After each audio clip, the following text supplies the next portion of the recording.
Hello, New College community. It's Carnotaurus Carolyn here, inviting us to rethink our inclusivity.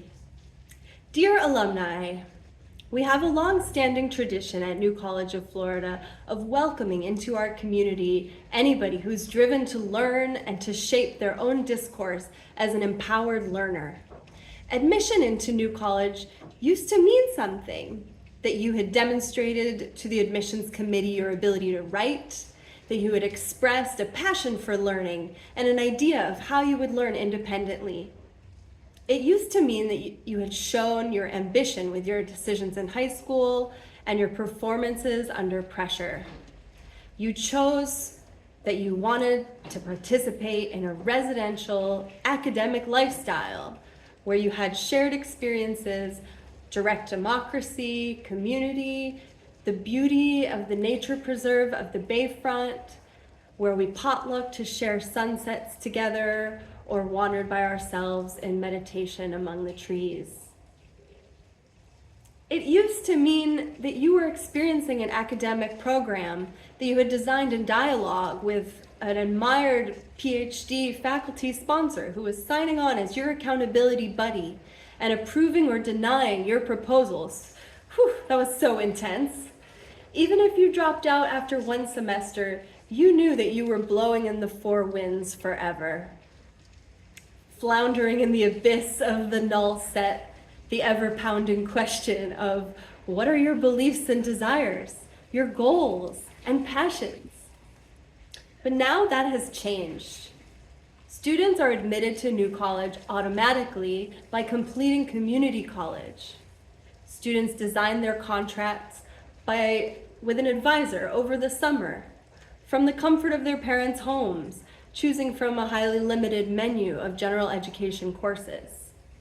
They pay per credit, incentivizing them to choose cheaper topics.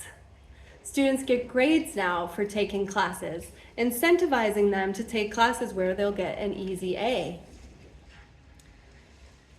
Students are set up to transfer out to other schools, so some plan to never do a thesis or chart their own course.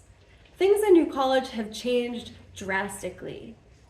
One recent grad got a New College diploma in 1 year and threw 2 Palm Court parties in that year. Folks, we've always known students like that and welcomed them into our alum community, but we also saw that the student who partied too hard wasn't always able to complete a thesis, to get a prestigious degree, because we weren't a party school. Becoming an alum of New College has long been a rite of passage. Orientation as cultural transformation, surviving your first contract as a shared trauma. And now, we're set up to pass it out like a participation trophy, the same way Corcoran hands out honorary doctorates. Look, while I am grateful for the exchange students, the sketchy townies, and transfer students that I met at New College, I know that they do not all understand what I experienced by completing 7 contracts, 3 ISPs, and a thesis. Whereas townies, dropouts, sketchy 5th years, and alumni who never graduated have always been beloved members of our community. As such, I still propose that we make an exclusive club. I propose an honor society of New College of Florida to be called the I Wrote a Gay Plus Thesis, which will only be accepting new graduates that get an A+ on their thesis, an equivalent of our thesis accomplishments of the days of yore. Or they can write a queer studies or gender studies adjacent thesis and get in with a lesser grade. I'm not motivating students to break Florida law, okay? But all thesis authors prior to the greatest grading change of 2025 are automatically inducted into the club with their thesis publication confirmed by the Bancroft-Cook Library Catalog.